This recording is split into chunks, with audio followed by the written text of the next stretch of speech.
what's going on, everybody? Thanks for joining me again. I got a real special guest today, one of my best friends, Doug Sluka. Thank you for joining me, brother. Thanks for having me, Alex. You know, it was one of those, went back to the last video, realized we had to unplug the fridge, got rid of that humming sound. That was a necessity. But Doug showed up for this podcast today, ironically wearing his Chief Wahoo hat, and without any planning at all, I was wearing my Chief Wahoo shirt. Yo, Doug, what do you think of them taking away Chief Wahoo on us?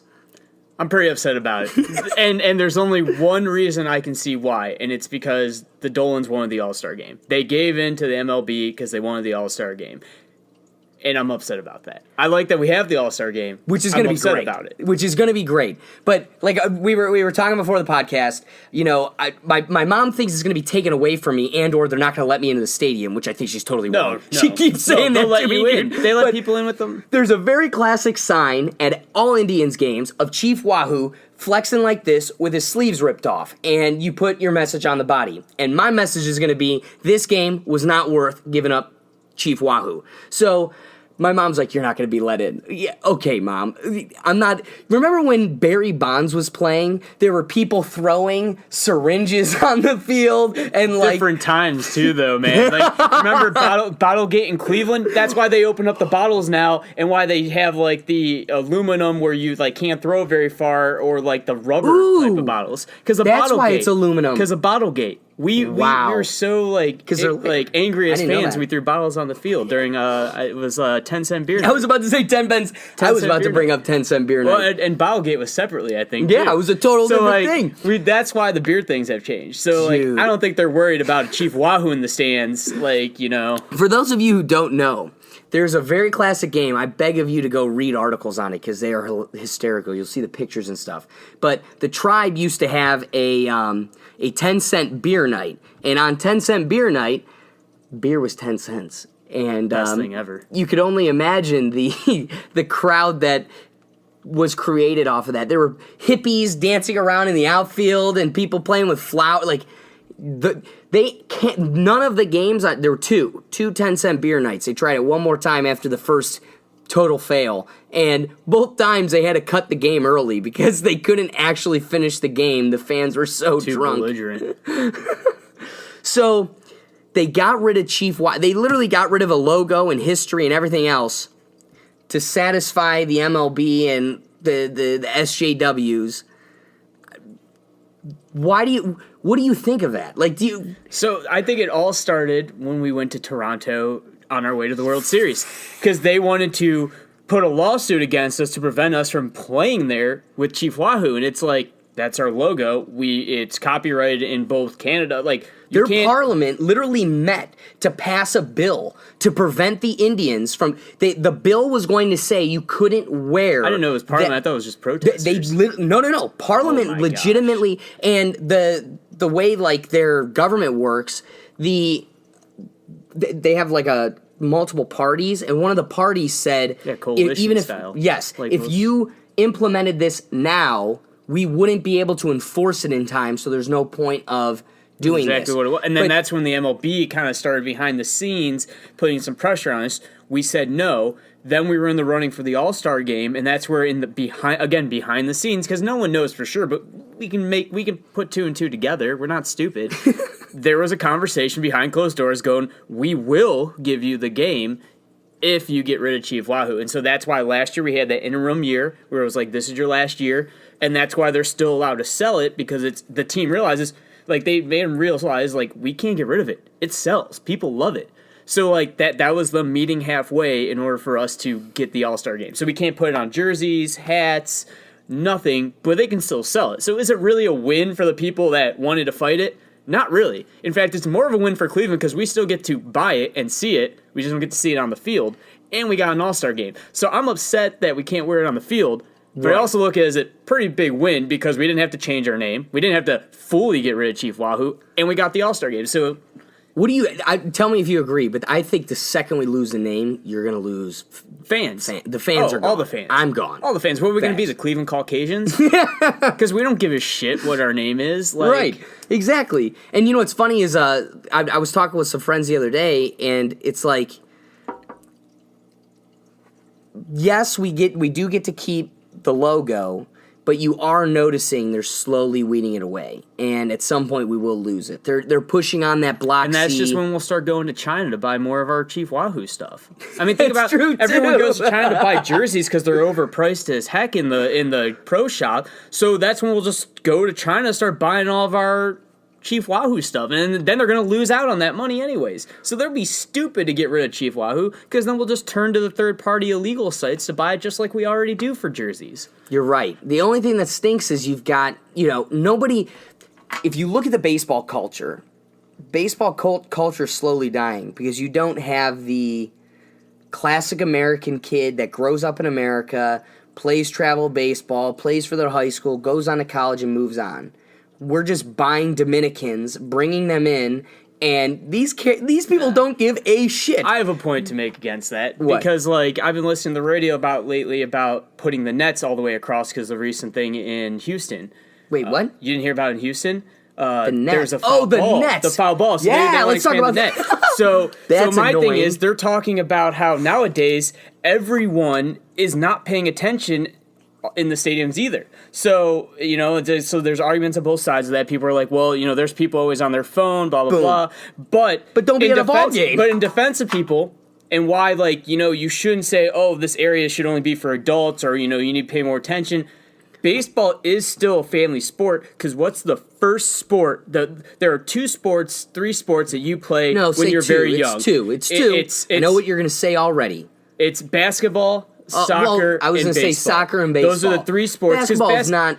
Yeah, but you play it younger than football. Most people is my do, point. but I think it's you still can look at baseball and boys and soccer. girls, Still and baseball and almost soccer. all boys and girls Are playing have played baseball, soccer softball. and baseball Yeah. at some point. You're a softball. And so that's my point is you're starting to T-ball when you're 5 years old. but basketball too. So that's the one sport where you're getting into it young. And I always loved football, but I can truly say that when I really got into it was when I started playing it. Right. And so that's where I think baseball is still the most still a family thing, is because you're starting it so young, and when you're young you want to do stuff with your kids, and why not take them to a baseball game, something that they enjoy. And so that's where I could kind of see it. Now what would tick me off if they did the screens, I'm all for them putting it across for safety, because my company has seats right at the edge of the Indians dugout, first row. So it's when I sat there, I had to pay attention all the time. I was never on my phone, which, for our generation. That should be the case, though. But not everyone can do that, sadly. But I'm sorry, I think baseball, as I've grown up, I used to agree. But as I've grown up and realized, I don't watch baseball. I've watched every Indians game. It's either in the background while I'm doing homework, it's while I'm doing yard work. Baseball has become a certain piece of my life. There's other people like me, if not even further into the fandom, and baseball, soccer is the same way. Basketball is for everybody. If you listen to music, you should watch basketball. Basketball has become the Harlem Globetrotters. It's just a show. It's not even a goddamn sport anymore.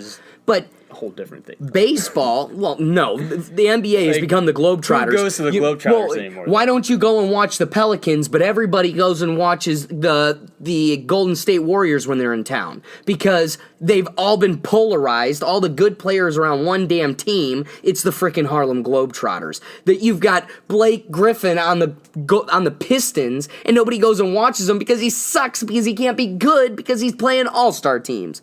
The NBA, LeBron ruined it. But moving on. He completely ruined it. But the main point is, I think baseball, because you've got girls in the outfield on their iPhones that will go on to Outfield's not the issue. Well, hold on, no, the just home follow runs my- aren't as much force as Okay, they're along the first baseline, and they are on their cell phones, but they wanted to be out today. I wanted somewhere to get a drink. I wanted to be outside and be around the cute boy who wanted to be at the baseball game. But that'll be the same girl who goes out and says, baseball's boring. It's too long. Well, good. The baseball wasn't made for you. Baseball is not a sport for you. It's for someone like me who's like, baseball's not long enough. I don't care. I can listen to it all day. That's why you just don't sit down those lower areas. My season tickets are 500 level behind home plate. Great seats. I can see every pitch. I can see every swing. I can see every ball as it goes out. I can see the lines. And I don't have to worry about paying attention every 1 second because I just don't have to. Like the company seats, like I mentioned, You I had nailed to. it. But like we're going back to the original thing with the net. The one thing that I think is stupid is that, when you sat behind home plate, I swear when we were younger, they didn't have the net going across. They didn't have the net going up top. No, they had the net behind no. home plate. You nailed but they it. didn't have the one over. So you could still get a ball coming. Yes. So what would really tick me off is if they put the net going, because then they expanded the top part of the net too. So now if you're on the sides by the dugout, you still can't get a ball that falls off from like the upper deck or something, because that's not going to be with enough force to hurt someone. That's just, ow. So you're all watching it. You're watching at to see that where point, the guy. if it's that high, you're watching. It's the not guy like a try line to drive at juggle it. 100 miles per hour that you honestly don't have the time to react. Right. So like I'm all for them extending the nets going all the way across. Where I don't want them to go more than that is put an overhang going all the way across, because then you kind of lose the feel of being outside. And then I feel like I'm enclosed in a net. But also like those again, like that's more. I want my kids like. I want to take my kids and I want to sit down there for them to get like a great view of baseball. And when they're older, then we can move up and. I'm sorry, but you shouldn't be. It's a great I view. want my kid to be able to get a foul ball, and you don't get foul balls up top. That's where I'm at. And you're not going to get a foul ball with a net. If they do that, you'll never Dude, hold on. Net's not the big deal. The problem isn't the top part. The top part, it's a net. Period. So we're in agreement that a net going across for safety is good. I totally disagree. You don't want a net going all the way across. I think it's perfect where it's at. Because think about where the force is. So what's your argument then? You want people to pay more attention then? I want it the way it is. Hold on. Let's pay attention to the exact situation. But what about the player? What about the player who just hit that girl? He was a pussy. He cried like a pussy. Dude, when you watch him, I'm gonna be friends with her for the rest of my life. Dude, you looked like a wuss. Dude, he looked like a wuss. While all of his other teammates were like, dude, get your shit together. Like, chill out. But like, still. Hold on, let me propose my argument. You want players to worry about that now in the back of their head? It shouldn't be your worry. Why? Because you play 180 games a season. And it barely happens. Hold on, and there's 32 teams, and it happened in one game for one team. But it happens like multiple times a year, and now with social media, it's getting more. Yeah, dude, I worked at a minor league baseball team, and it happened 3 times when I worked at my minor league baseball team. Okay, minor league is not the major league, but it's the same rule. Their nets only go to the dugouts. Their nets only go to the dugouts, though. It's the same type of thing. So those balls, but you have a smaller stadium. But they're also not hitting as hard as these major league players, and they're still causing damage to these people. They're not much of a caliber below, and the stadium is smaller. It's definitely not the same. Definitely not the same, but it's definitely not high school baseball either, or college baseball. So my argument is this happens too few at times, and if you're not going to a baseball game in hopes of catching a baseball, then 100%. You aren't meant to be at that game. As a kid, I went there for foul balls, and that's why it's like, do I want the net to go across? No. Will I be 100% against it if it goes all the way across? No. Where I will be 100% against it is if they put the top going on, because then there's no chance of you ever getting a ball unless it's a home run. And then, those are on the rise in MLB now. If I had to give ground, because I definitely don't like this. But we will have to at some point. If I have to give ground to your position, I will be willing to concede that if a foul ball does go over there, it comes from above. So that is only going to reinforce my point that wall going straight down, hit like the terrace club at the Indians. Hold up. But it doesn't change a damn thing, Doug, because that girl still gets hit. She wasn't hit with a line drive. She was hit from above. So no matter what, we lose that, and that's where the foul balls come from. So my point's... Plus, I don't want to be looking through a net. That's why I don't want a net, but, it's honestly out of our control. So we either have to... It is in our control. The money is us, bro, the fans. But guess what? Does Dolan really give a shit about us? Because if we want to take this to a money... Exactly. He got rid of all our bats. So, obviously what we want isn't a concern. It's going to be what the league dictates, because that's why we got rid of Chief Wahoo, because the league dictated it. It's not up to us, dude. Don't be under the delusion that we have control over our team. You're right. You're 100% right. We don't. And you know what? There's one thing that my dad has been saying for years is the MLB needs to get on the page of the NBA and the NFL in terms of growing fans and appealing to their audience. The MLB is slowly whittling their fan group down and down and down, and they're so... Dude, I was saying, like, even for this podcast, it'd be so fun if I could get, maybe 7 games a year or maybe 10 games a year out of the 180 or yeah, see, the that's 80 why I got home season games. tickets. I get to go to, like... But it'd be really fun to be sitting there, and because you listen to a baseball game, and they have the oldest turds and the most boring people ever talking about baloney. They're up there like,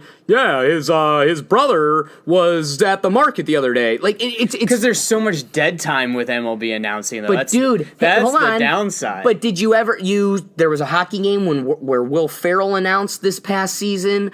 The Chicago Cubs have celebrities all the time come on. There's no reason the MLB don't have celebrity fans. Look at the UFC. If the UFC, don't kid yourself, UFC. I have become a fan, and I'm turning that stuff on all the time because I'm a Joe Rogan fan. I'm way more engaged because you've got Joe Rogan on there talking and announcing the fight.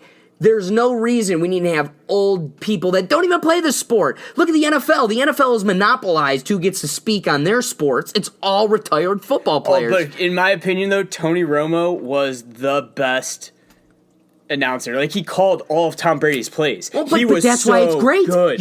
He was so good. You've got announcers that already have a fan base because people were already cheering for them for Joe 15 Thomas, years. I want to watch Joe Thomas just because he was from Cleveland. Amen. And he's a fun personality. See, what it is the radio hosts for baseball teams are the most popular because they are the ones who've been doing it the longest, and they're like, they're the Indians. They're like your team, whereas the broadcasters now are based on the network you're getting broadcasted on. Right. So, like, it's always like the radio people for Indians, or like for sports teams, or like in baseball mostly, that are like the biggest people. All right. Like, they're the most popular announcer, anchor, sports person that's going... Like, my dad has times where he turns off the TV announcers and will turn on the radio. Yes. Because it's better. It is way better, and that's to my point of the MLB is messing it up. They just their direction, their priorities are not in look at I don't know. You have like the Yankees, the Red Sox. You have these. It took how long for the Cubs to, even though they have the biggest fan base, because you look at the Indians. We weren't able to get a leg up because there isn't We're a small market. We're a team. Small market, and that's the sad part is the market the Yankees dictates how have good more your team money. can be. They have a bigger farm system because they have more money. So because they have more money, they have a bigger farm system. Because they have a bigger farm system, they have better prospects and a deeper team. And because they have all that, they put a better product, and then it circles back to then they have more money. And like we have like 5 minor league teams, but it's like we just don't have the money to be able to compete with like the Yankees. And right. that's also then we also have an owner who, for a short period of time when it was guaranteed that we do well, was willing to put forward the money. Now he saw how last year went, and he pulled back all the money. Right. And so it's not just like money has a big part to do with it, but it also has to do with the owners. I think the Yankees owners, because it's a more money team, they're willing to take those chances. And Dolan's thinking about it like this. I think he's got one leg out the door, and he's trying to think, I need to make as much money right now to make the team as profitable and as cost-effective as possible so that I can sell it. I think you're right. I think he's cutting salary, increasing profits so that he can eventually try and sell the team. Wow. That's a pretty good point, Doug. And before we curb away from it too much, one of the things I wanted to bring up when we were talking about the foul balls, I have a very passionate answer to this question. So I'm curious where you come out. All right. What is your opinion on... There's become a social precedent set at baseball games where you go to a baseball game and you catch a foul ball and there's a little turd 5 years old, 3 rows behind you. Oh, and you gotta like, for some you goddamn feel bad, reason, you gotta No, you don't feel bad. There's now the news, social People media, shame Twitter, shaming you to give this little shit a ball. See, like, for me, okay, so as a kid, and I was younger, people did that for me. So I have to look at it like that to where if I had the chance to give it to a young kid who maybe hasn't gotten one before, or this means more to him, I would probably do it because Because some person did it for me. Like, my dad used to have season tickets when I was really young in the 90s. So, pushing your theory, are you okay with never getting a ball again in your life? No. Okay, so no, not never. And that's why it's like, if there's a kid there, yeah. But, like, here's the thing. Now, if it was, like, a home run or foul ball from, like, Frankie Lindor, I'm more likely maybe to keep that. But if it was a foul ball from a player from the other team, young kids don't care who it's from. They just want that ball. So I would give it to them. 100%, if there was a kid there or around me, I would probably give it to them. Now, if it came right to me and I got it and it was for Lindor, I'd maybe keep it. But, like, it would have to be a player that I was interested. Like, if Jim Thome somehow came back onto the field for a year and hit a ball, I would keep that for myself because Jim Thome was my favorite player.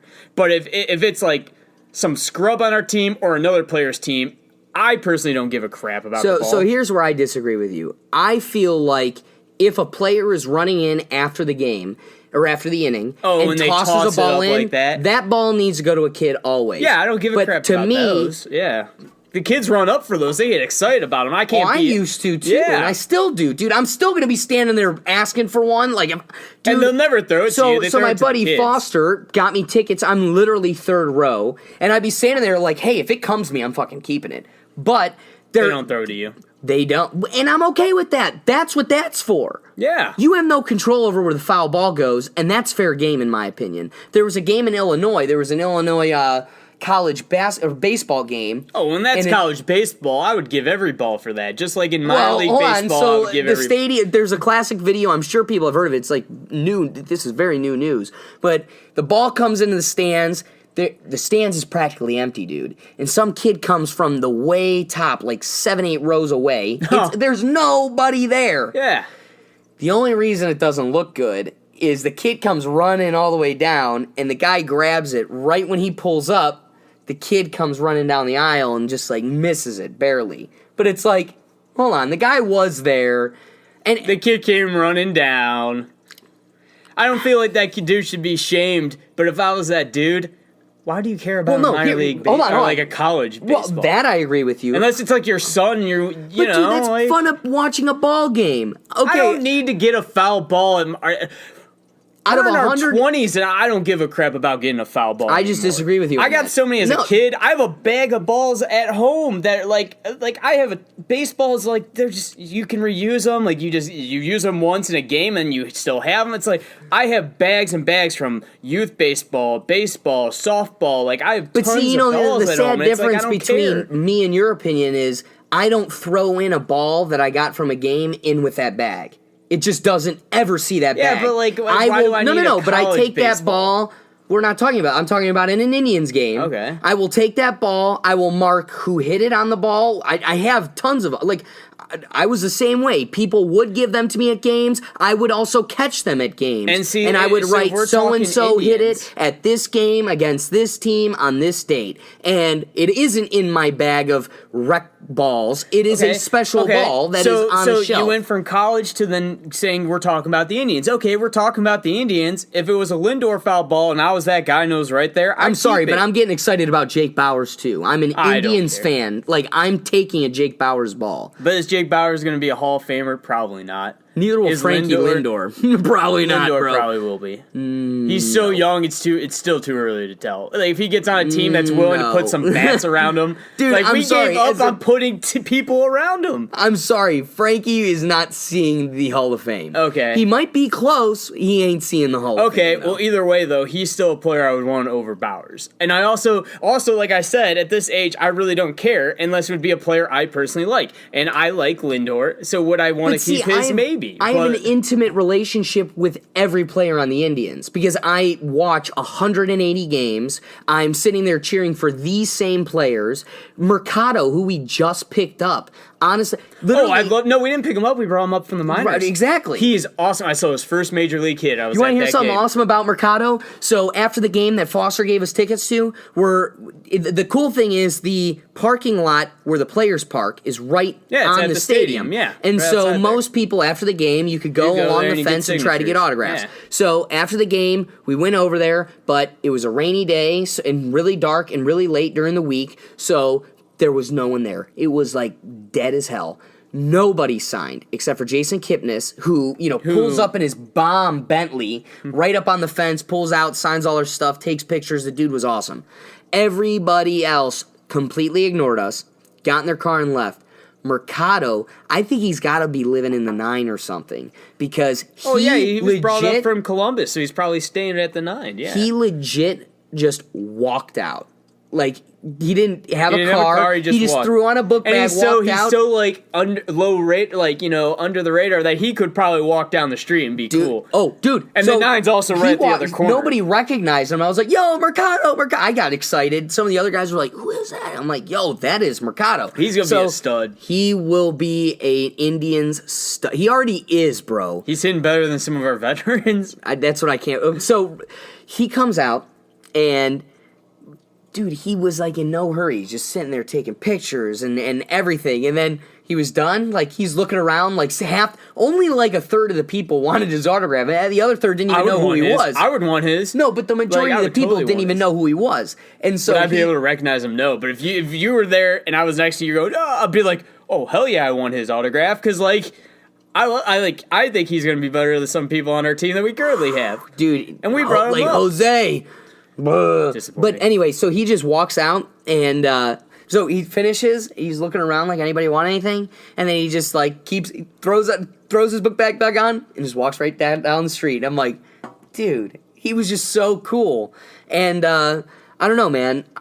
I just feel like that's such the fun of a ball game, and I was looking at my dad, and I'm like, the sad part is. I need to have a kid to ever see taking a ball home again. No. And the autographs they do pre-game on, like, the side of the dugout, they only do that for, like, kids, really, too. Dude, Frankie? So, I got an autograph from Frankie. Yeah, I saw your Snapchat. Dude, you was in there. And I'm like, how'd you get in there? Because it's all kids now. I ran up, and I'm sitting there, and he's picking and choosing, and he would skip me, and everybody else, when they would get skipped, they just stand there. I'm like, no, fuck that shit. So I'd keep running, and I would run back down, and he'd skip me again. Finally, I get to the end, and he's not paying attention, and he takes my pen, and then he looks up, and he's like, and he just skips me, and I'm like, whoa, dude, you're not gonna take my pen and not sign my paper? And he's like, so he takes this little girl, signs her ball, and then signs my ticket. Oh, but yeah, no, that's exactly it. So.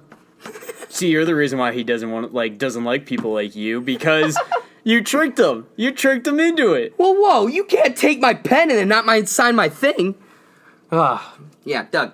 Talk about the Indians for a second. While I get a towel. Well, I don't really know what to say about them. I'm pretty disappointed with them.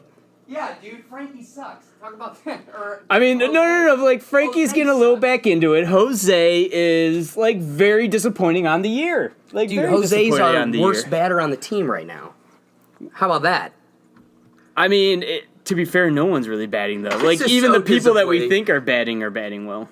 Dude, Mercado has a better batting average right now than... Literally, the second you go under 200, it's time for you to go. We cut you. And Jose's been below 200 for the past, 25 games. Oh, yeah. So we could probably just cut this part out. I'm going to keep talking, bro. All right, go for it, man. This is not being cut out, unfortunately. That's so funny you spilled your stuff. God. Welcome to the real world, people. What else were we going to talk? Oh, yeah. So while we're talking about sports, what were you saying about the NFL? So I don't know how often you listen to, like, sports radio and stuff, but I listen to it all the time going, like, to and from work in the morning.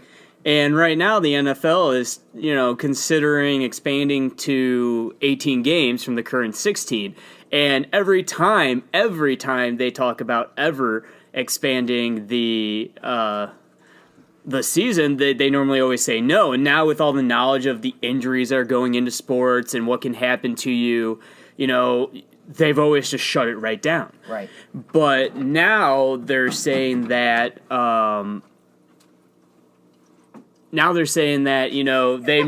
they might be willing to expand it. If now the NFL is saying, if you're willing to expand, we'll make certain concessions. And the concessions that have been reported, and I don't know if this is from the NFL, this was reported by, Ian Rappaport or someone, someone from the news. And they're like, well, it's reported that the NFL is willing to loosen their marijuana rules so that players can use it and not go into like the drug policy, which we all know is like what a lot of players get caught for is mostly for smoking weed. And then if you get put in the program, then you also can't even drink alcohol. So then if you drink alcohol and get tested, well, then you're kind of screwed. Really? Yeah, like because Gordon got in trouble for other things, but he also got in trouble for having alcohol. And so they're willing to loosen that up, because right now they're doing studies on it. But like from what it's been reported is that they would be willing to loosen the rules on that to get the Players Association to agree to more games. Also, they would look at changing the way they do punishments. So right now, Roger Goodell is judge, jury, and executioner. He gives you your punishment. And if you want to appeal it, well, you're appealing to Roger Goodell, the person who gave you the original punishment. So... Wait, seriously? Yeah. So he punishes you, and then the appeal process is you appeal to him. To Roger Goodell. This is what I heard on the radio, but if he's the one give it to, he also... I'm pretty sure he has all the power in this situation. Right. And so... So they're willing to make those concessions. But then, like, the radio made a good point, so it's like, okay, so the marijuana one, it's like, okay, we get it, there's more studies out there now showing that it can help with, like, the type of injuries that these football players might take. But they're like, okay, so by changing the policy on how you are like going to punish them, you're basically saying, okay, now instead of saying like we want to crack down and make it like more strict and that you don't do a lot of like now they're gonna outsource it to like a panel of people where then you might be able to get away with more things. Like they'll be a little more lenient because it won't be one person, Roger Goodell, so like that's where like when I listened to the news they were talking about like, okay, so now you're gonna like in order for them to play more games you're gonna let players get away with more things because right now it's one person, but they are cracking down more on little things, and it you can kind of tell like they are trying to make a difference in some of these things. Now, do they do a great job with how they handle everything? Absolutely not. But they've been trying at least more to try and be more consistent with how Roger Goodell does it, but also being more strict and trying to make the league more like for the players in it with their injuries, and then like what they do off the field, so that like the view of the NFL is better. Right. So doing that, the downside is like that might give off a bad view. It's like, okay, so now what would have happened to like for example Kareem Hunt if it wasn't Roger Goodell and there was like a process or a panel? Could he have gotten less of a suspension? Could he gotten more of a suspension? We don't know, but we know what Roger Goodell gave him. So like that's where the one question mark is okay, Roger Goodell gives away some of his control over the punishment process, but then does it make it more lenient and defeat the purpose of them wanting to be more strict with the player rules and policies? Right. I feel like it's going to be run more on empathy, whereas if it's, domestic violence, beating women, it's gonna be like a jury versus a judge. Just, this is the legal strategy coming in. When it comes to why you pick a judge over a jury or why you'll pick a jury over a judge, it comes down to how much empathy do you want. If you want to try to dupe somebody on their emotions, you go with a jury. If you feel like this guy probably did it, but you don't have the legal stability to get them, then you go to a judge because it keeps all the emotion out. You got to be vanilla. And that's like and what to the ground. The NFL current thing is like if they want to challenge it, well then they go to like arbitration or court, and that's like what Ezekiel Elliott did to get his like reduced and all that stuff. Yeah. But like now, like you might not need to do that if it's not just Roger Goodell giving the punishment and everything. So I don't know if that's their stance, but that's like what was being reported by not officially the NFL, but people with knowledge of it, how it always is. So would I like 18 games? It's like, okay, that means one more home game a year, but do I really care that much about one more home game a year? Yes. No. Well, dude, I agree with you. It doesn't change it, but I just want more football. Football's not long enough, in my opinion. The fact that football But it's so much more physically demanding, and that's why they can't play 80 games. No. But this is one thing. You can't play 80, but you can play 18. We're talking two. But players who then but teams that then go into the playoffs have more games, and if you're a running back, you're taking hits every game. Wide receiver taking hits every game, running every game, wearing down your body and joints and ligaments and cartilage every game. Yeah, your job right now for what you job. And what you signed up for right now is 16 games. But what do you think a trainer does? But you signed up for 16 games. A trainer's doing the same thing every day. Okay, but like they signed up for 16 games right now, and there's a reason why the Players Association has to agree on it. Okay, and but I'm not sure they're going to agree pretend in a parallel universe where the American dream as a child football player to go into the NFL, that's curbed by 2 more games? It isn't. No, not as everybody, a kid, but like people like us, though, like I took classes on this stuff, and I know, like, okay, so in college, you're getting used and abused by the system. All right, so then there's, for football, like 1, 2, maybe 3 years of your playing career down the drain there. And your body's already taking a beating at that point. And then you're going to the NFL, and you're playing now at a higher level against faster, stronger, bigger people. And you're playing now 16 plus the preseason games, plus all, dude, that is your job. Postseason. That is your job. They don't even want to go to practice anymore, But they need to. Doug, they don't want to go to practice. But we've already shortened practice by months. I'm sorry, the game. But like, look at Joe Thomas. Joe Thomas didn't want to play another season because he's already seen the effects of taking the hits to the head. I'm sorry, but Joe Thomas couldn't play another season. We would have taken him because we were desperate, but Joe Thomas was beyond done. He still could have played, though. Yeah, and he was beyond done. That's exactly because he was with a shitty team that was desperate. He was not playing that long with Seattle Seahawks. Fact and matter. There's a reason why running backs have like a 4-year span, and now if they play 18, but now if they play 18, their span could go down to 3 or 2 years. No. I'm just saying, Doug, stop talking over me. No, but yes, the main thing is you don't get to play in the NFL, make. But people's that's the life salary. Argument. No, but my argument back at them is you don't get to play for 4 years. You've already made take the American average salary. Oh, they're making more than I'll make in my entire lifetime. You've made 50 times that. Oh, You've made 50 times that. Baker Mayfield's payday in a couple years will be more than I'll ever So make. you've made a lifetime's worth of money in 4 years. This is not a long-term profession. Your pay, your monetary income is a lifetime. But you're doing this for a couple years to 10 years. But some players want to make it last as long as possible because that's what they want to do. And so that's on them to take some hits, right? Exactly. So where the Player Association and why they've always turned it down, where it kind of comes back to is they don't want to risk, like where Le'Veon Bell kind of was. He didn't want a 1-year contract because he just want to risk his career on a 1-year contract, getting hurt and his career's done. So like the Player Association won't want to risk 4 years of a career to 3 years because they're playing 2 extra games. And so that's where like the NFL is really gonna have to give them something more for them to agree to it. And that's all. Like my point is like, as a fan, would I love it? Yeah. Do I care enough about it to whether or not they do it? No. But would I love having 2 more games? Absolutely. Right. And I don't disagree with you there. But it's just the argument, and so it's like, this may never even happen. They try all the time to make it happen, and every time the Players Association goes no. And so going back to my original point, like that's just what they're saying now is like the NFL might make these certain concessions. Do I think these concessions will be enough to get them to play 2 extra games? I don't think so, because I think they like the money they're making right now at the like length of the season. Dude, look at this. It won't let me. I'm trying to pull up this essay just so I could read some things to you. Damn it. That's so heartbreaking.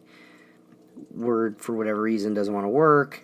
Oh, yeah, you took a sports law class. But I did. Literally, my best grade was in sports law. And on this paper, my paper was defending the NFL. I proposed that the government, we just had to make something up. But my paper was on a proposal for Congress to pass a bill that it makes it illegal for any player in the NFL to sue the NFL for CTE development past 2020.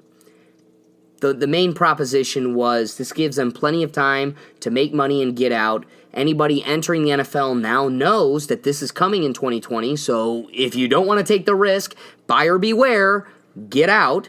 Or well, why should Congress make that? Like, why should Congress make a law to protect? Okay, we're not going to get into this. That's because of all the reasons why the NFL, these players should not be allowed to sue the NFL. One, they're a $1 billion industry and they don't pay like. I'm extremely disappointed. I can't just. I know. I bet you would have a lot of stuff to defend yourself right now. No. I'm just saying where my I'm saying where my thoughts go. Name. I'm sure you got some defenses here. That is tiny as heck. Yeah, dude, I don't know why it's doing this. Can you make it? Let me do this. Let me. This might help. Let's do. No, so okay. The main proposition is there's a lady named Ann Mcgee. I'm so glad that just hit me. Her name's Ann Mcgee.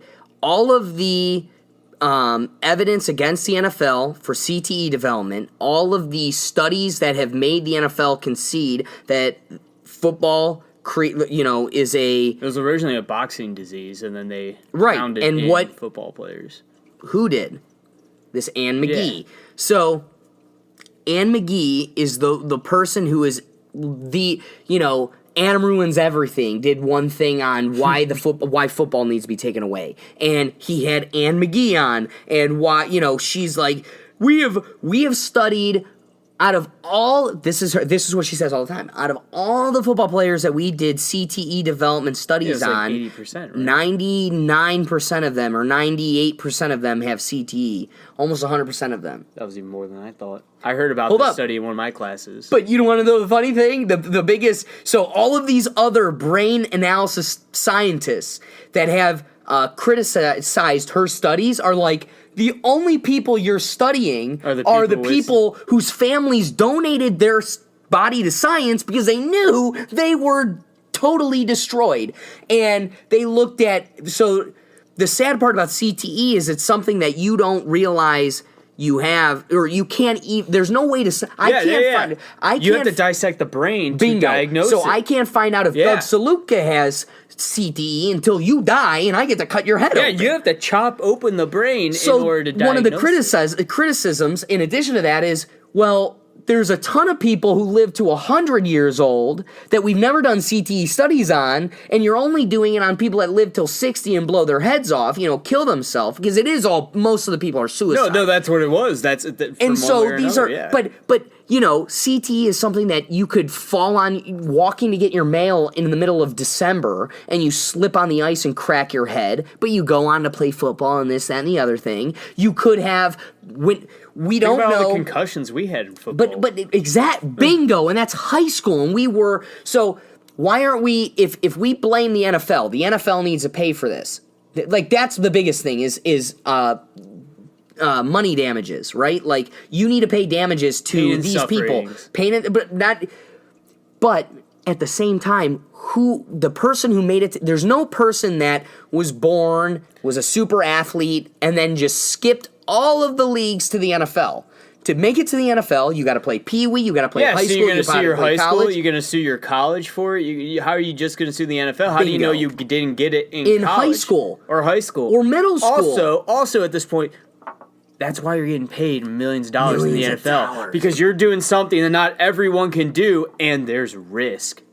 Bingo! You know what's funny is somebody who goes into a coal mine, which we still do today, and they're in the middle of a mine coughing up shit, and they're dying. And they know what they're getting into, and they're still doing it. And we pay them pennies! We don't even pay them They don't get millions. paid. Or like people in the military, or police officers, firefighters. Like, there's a lot of people who put their life on the line, and they know what they're going into, and they don't get enough as the NFL So that was players. the proposition in my paper, was that you need to set a standard of... Because by right this now, point, no, I agree there with that. is By no this point, caveat emptor. You know you are risking it if you're going to the NFL. The government needs to come out and say, we're setting a standard. Caveat emptor. Buyer beware. You need to know. Now, does that apply just to the NFL or to, like, I think because you hockey. should make it to everything. High schools, colleges, that at this point you're aware that this, because remember in high school we had to sign a form saying that no matter what injuries happen, we will not sue the school. You nailed it. Now, in the form they never once specified mental disease or CTE. So I'm thinking, could we technically sue the school now if we got diagnosed with it? Because we didn't were know. playing so much with- And we didn't know that was a thing. We did not know about CTE when we were in high school. Plus, think about all the freaking concussions that people in our school district had. Like, remember the one year we had so many concussions, they had to bring back out the helmet guy and refit us all again. Right. The year Bobby Seitz got so messed up that he had to miss a year of school. Dude, you're so right. And the amount of times we were... But also, I think another reason why you can't hold this organization accountable... I'm sorry, Just there be is... NFL. I think that should apply to everything. Like, at this point, you know. Like, if I was signing up my kid for Pee Wee football... Is it likely he's going to get hit so fast, so hard by another little peewee kid that's going to get CTE? No. But you know that if he continues to play to a certain degree, to a certain level, he's risking it. Yes. We know it now. It's not an if. It's that if he does get hit hard enough and plays long enough and makes it to a high enough level, it could happen. But I'm still going to have my kid play peewee because is it likely that a little peewee kid running at the same small little leg speed that they are, that they're running into each other are going to get hurt? No. Plus, as a kid, you know how many times I freaking, ran into stuff and got hurt? I just bounced right back up. Like, I remember one time I hit my brakes so hard riding my brakes down a hill that I flipped over my bike, did a somersault into the concrete, rolled down the hill, and my bike, rolled over me, and I just hopped back up and got on my bike, and some woman in her car pulled over, "Oh my God, are you okay?" I'm like, "Yeah, I'm fine." Yeah. I did a somersault going kids down are this hill. indestructible, That's what I'm man. saying. So it's like, I think it should apply to everything, because at this point you do know. But is it likely that your kid's going to get CTE from playing Pee Wee football? No. Or to such a degree that it's because you're not that fast or you're not that big of an athlete now in high school. It's possible that some big kid who's reached puberty 3 years before might you could run into you and cause you a concussion that maybe might cause it down the road. It also takes multiple. But are you taking your kid out of that locker room? Hell no. No. Because I'm sorry, you talk to any because football by high player, school, it's like, no, I want to keep playing. I've done it all my Doug, life, and you make your friends through football. Exactly. I was about to say, as somebody like me who never got to play as much as they would have wished, would you ever still not do it? Because I'm still doing it 10 times over. The locker room, I love the team brotherhood, dinners and everything. Those were fun things we did. It grows you as a person so much. It builds your character. The amount of times you're doing things you don't want to be doing. Coach you're Black exhausted. Senior. Yeah, you're taking cleats to the chest because your coach fought in Vietnam and he's whacking you.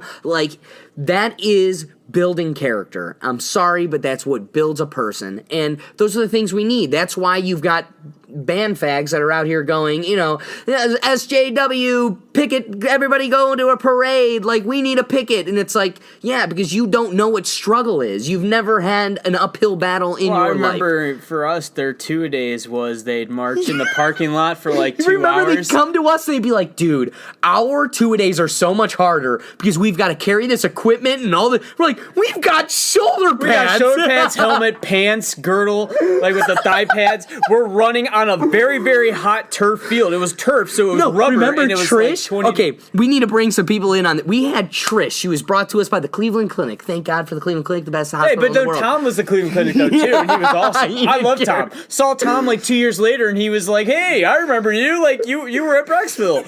So Tom was the man. Tom was the man. But the inside joke with Trish was you never went and saw Trish because she was never going to let you play again. She was... You never saw the field again for a year. Never.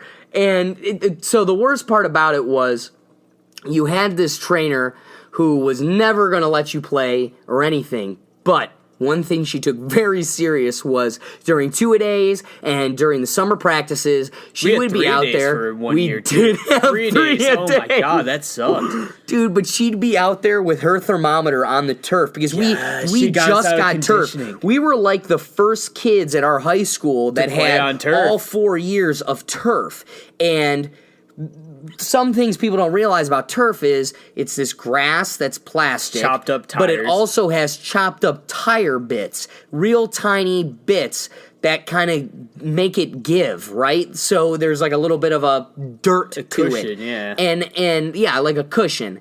But it's black tire. So this would get hot. Oh my And so God. You could Trish see would the be heat. out there. You could see with the heat going off of Yo, it. nothing was worse when nobody was playing yet. Practice hadn't started. It'd be noon. We're about to get on our second practice, and you could see the heat waves. The heat waves just coming off. You're like, oh my God, we gotta go out there. Trish is like, I can't technically force your coaches to cancel practice unless it's over 110 degrees. And we'd be sitting there, it's 106. We're like, Trish, just lie. You lie about my ankle that you won't let me play. Just let us.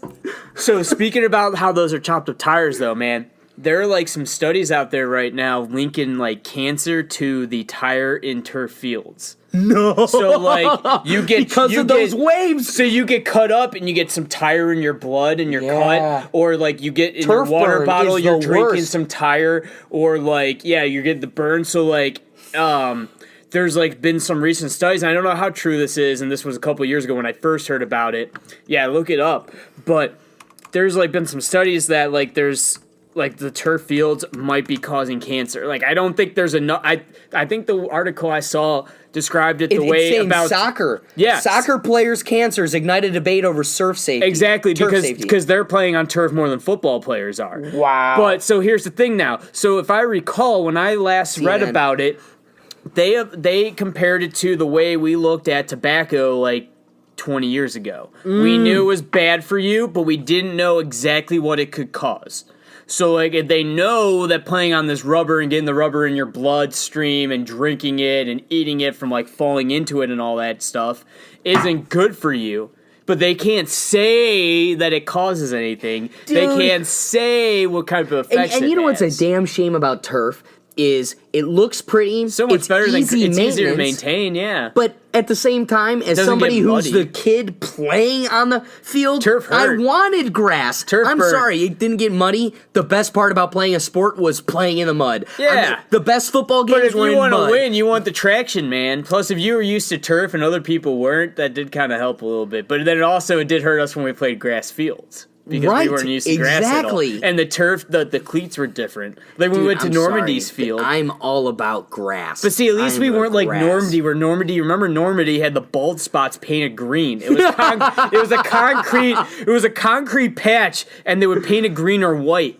to make it blend in. But it was a bald spot that like the concrete was showing. Seriously? You don't remember that? That was the same game that TJ got Trestle like Field? destroyed. Yeah. Jim Trestle Field.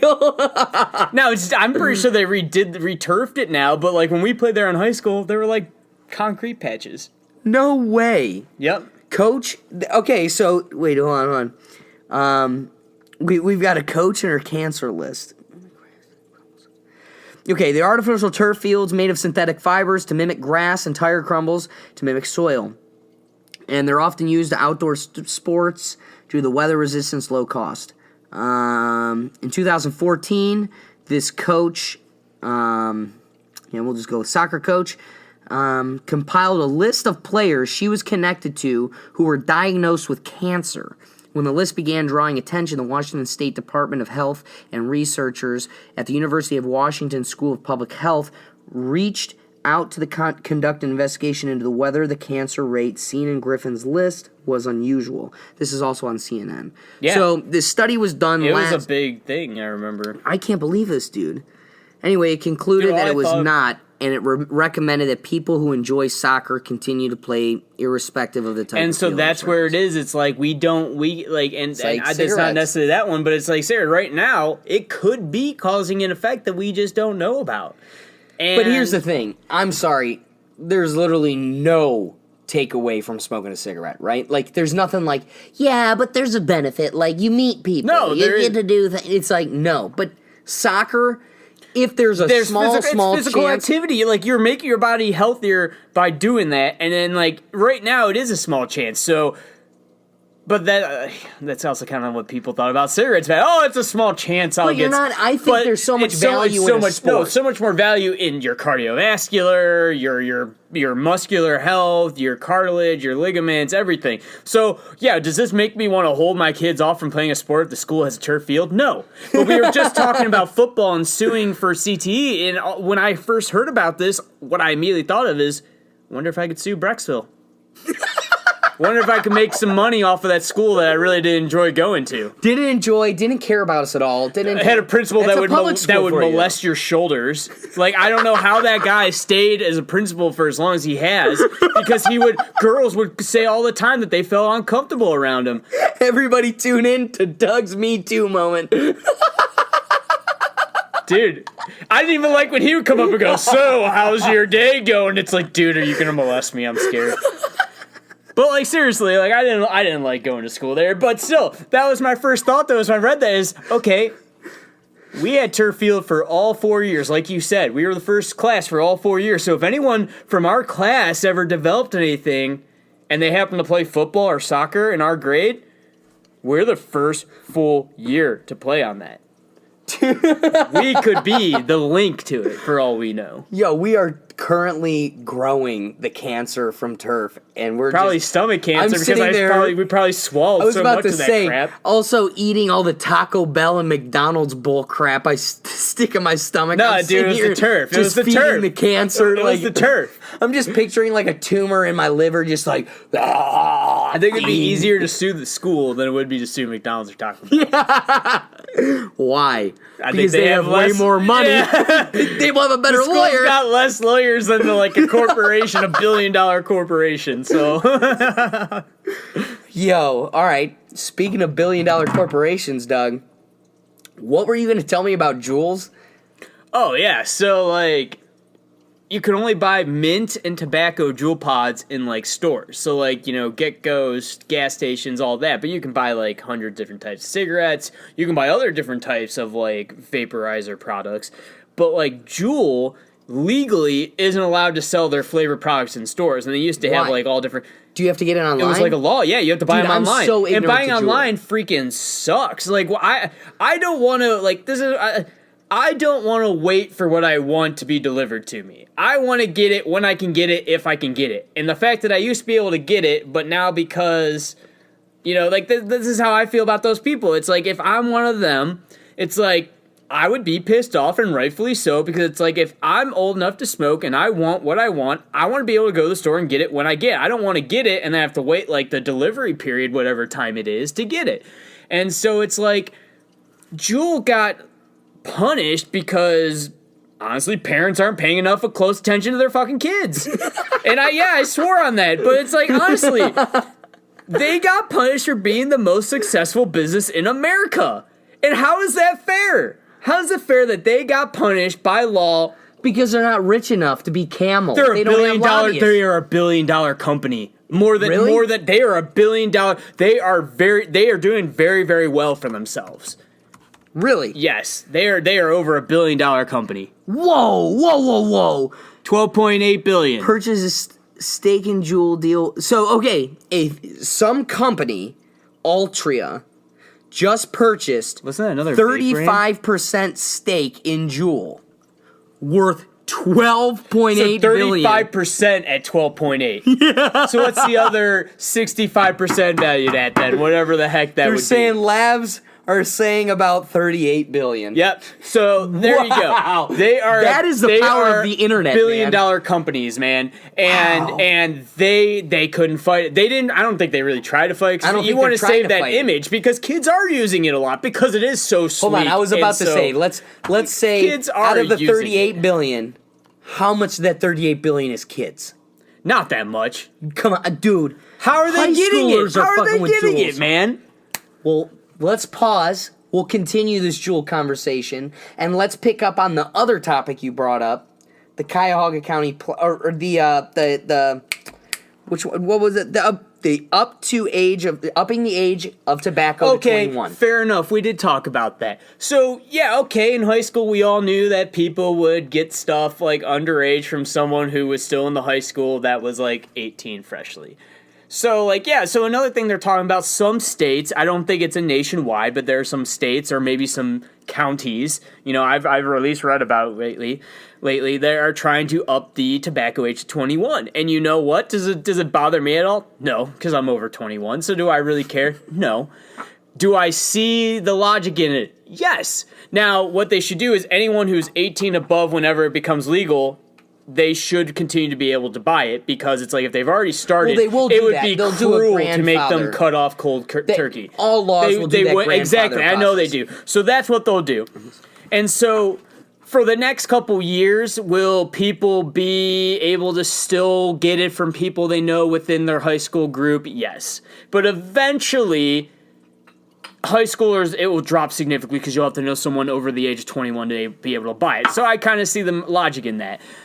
But, like, where it kind of goes out the window is, and we keep trying to push people to go to college, is as soon as you go to college, you're going to meet people who are over the age of 21, or people who can get you a fake ID, or people But who have a that's the fake point ID. of college. Exactly. It takes you going to college to get to tobacco. You know, like, I could see where high school-wise changing it to 21 will help it, because that is how they're kind of getting it. But at the same time, though, like, how long are these jewel pods really lasting? Like, these high school kids have to be buying a ton of this stuff. And you have to throw out those pods, so, like, people don't, like, you know, parents aren't noticing their kid ripping it or sitting it around their room. Like, as a kid, I was stupid as hell. I would probably, if I had a vape, I would be leaving it out on my bed in my room somewhere my mom would see it. And these jewels are all over the news now, alerting parents what they look like and everything. So going back to the original thing, it's like they were most successful and they got punished for being a successful company, as we saw a $1 billion company. Right. And they got punished for it. And I don't think that's fair. Okay. And so up into 21 and then allow stores to sell the flavored jewel pods again, you know? Like, I just don't think it's fair that this $1 billion company kind of got the short end of the stick because they were most successful. All right. So, excessive drinking dangers. We have liver cirrhosis, traffic accidents, violence, cancer of the breast, liver, colon, larynx. Breast cancer is caused by drinking? Yep. Oh, I didn't know and that. Epilepsy and seizures, also caused by drinking. Okay. Okay. Of those things... Did I lose that statistic? Oh, damn it. Sorry. Of those things, 2.5 million people die every year of them, caused by drinking. Okay.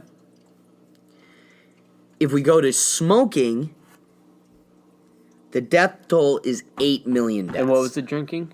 2.5. Yeah. Because that's But hold like, on, there's so much more chemicals in what I you're need to smoking. stress, I do need to stress that 2.5 million does not include the traffic accidents. Oh, see, that's a significant increase. Right, then, so too, let's see how many people die. of drunk driving incidents. Right.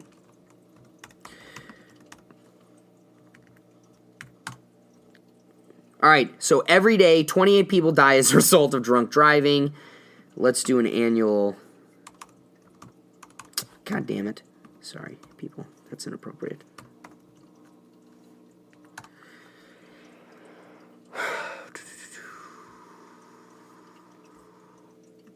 What?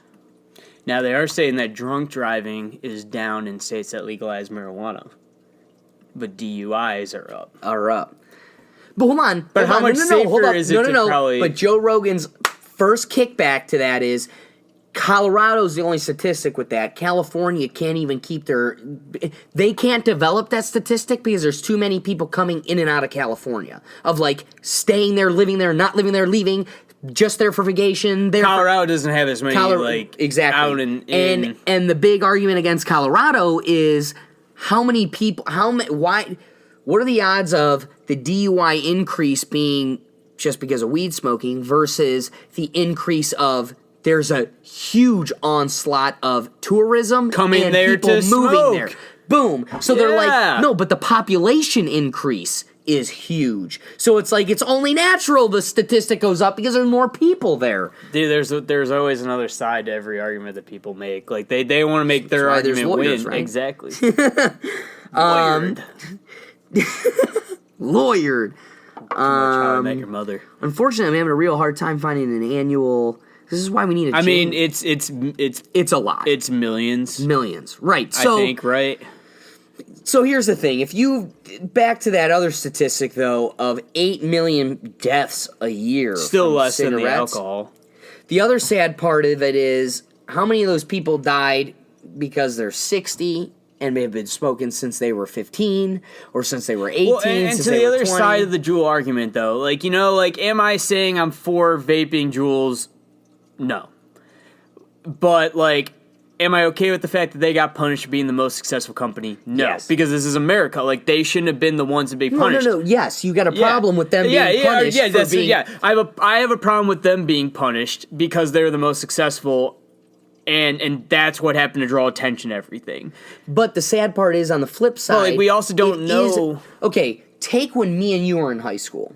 If a kid wanted to get their tobacco buzz, Julia Belovich, this girl I grew up with, Name right? dropping. Well, I didn't mean to do that, but she was always she was the edgy person to my life, right? Like, she was the always trying to drag me into shit I shouldn't have been involved in, right? But, like, I remember being blown away because we were 16 and she would be walking her neighborhood smoking a cigarette. Let's be That's honest. balls. Yeah, well, that was... Would I have done that? Would I have walked around my neighborhood at 18 and do that? No. You were legally allowed to do it. I didn't want to, like, No, walk but she around was part of smoking. that group of kids that were only doing it because it was edgy. Like, It was cool. Right. And they were young. They were too young for it. And I think you're going to find that same issue with... Exactly, people are going to do no matter what you change the rules and laws, kids are still going to do it because But it's Juuls cool. make it way too easy, man. Oh, it is way too easy. is- 'Cause it doesn't it is smell, it's socially- sleek, it's... Look at all the people, like Chris D'Elia would say, all It the doesn't smell like Barracudas. you don't smell like smoke. So, like, think about it. If you're going to smoke some before going into school, what's better to smoke, a Juul or a cigarette? Definitely a Juul, because then you don't smell like shit walking into school. Right. And think about how many people got AirPods because everybody was getting AirPods, right? Like, I gotta don't have believe... AirPods. I don't have AirPods for that same reason, but my sister I also don't definitely even have does. Apple because I don't. Like And my dad thinks I'm crazy for not having AirPods because everybody has AirPods. Why don't you want AirPods? Like, one for that reason. I would lose them. I'd lose one. If there's I'd exactly lose one. like, if there's not a cord, like if there's a cord at least connecting them, that's better because I'm less likely to lose them. But with them being separate the way they, I'll lose. No, them. but that's the problem is I have one phone and I lose it. I have one watch and I lose it. If that watch or that phone or that wallet was in multiple pieces, I'm only exponentially increasing the odds of me losing a piece of that. Well, at least you could probably still use the AirPod with only one, right? Or do you need both in order to be? You able to don't use need them? both, but now you don't have both ears. Now you because jamming. now they play like music in alternating ears to get Yeah. the sound, and so like you'd lose like you don't hear half your music. But at least then you'd be able to still kind of hear a phone call at least. But I gotta believe a lot of Juuls. I mean, it is crazy how much money they're making. Oh, they're popular as heck because they've been doing it right. They came up with the sleekest, best design for a vape. And that's why kids were starting to use it because it honestly looks like a USB plug-in, like a USB thing, which is why they're using it. And it's sleek, it's small, it fits in your pocket, and it's cool. I think it's a great idea. Socially, internet cool. It doesn't smell, so like people who want to smoke can do it without the shame of smelling, and so like I can see why it's such a successful product. And I can also see why you want to jack the age up to 21. Why? Because we know you're going to get it at 18. We know when you turn 18, You're gonna and help you your go friends to in high college, school also no, get but it, though. you go to college, you're getting them. They're everywhere. I mean, the Everywhere. same thing was with alcohol. When I went the back to same thing was Miami, with pot, everyone's the same- juuling at Miami. Remember, Bingo. like people used to smoke cigarettes out on the patio all the time. Now everyone's juuling at Miami. Exactly. And so that's why I got to believe I'm not going to be the most It just bothers me that they America is supposed to be capitalism, and the company that was doing it right got in trouble for doing it so well. But here's they another did it thing. so well they got in trouble for it. On top of all that, though, there is the backside of that whole I know, I'm not argument arguing with the is backside all the at all. studies coming out Oh, now yeah. of how much worse.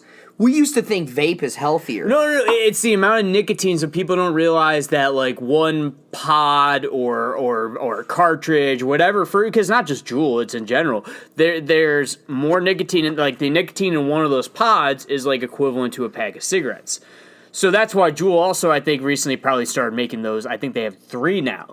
3% nicotine instead of their 5s because people realize like the 5 is way too high. So yeah, you're getting more addicted to this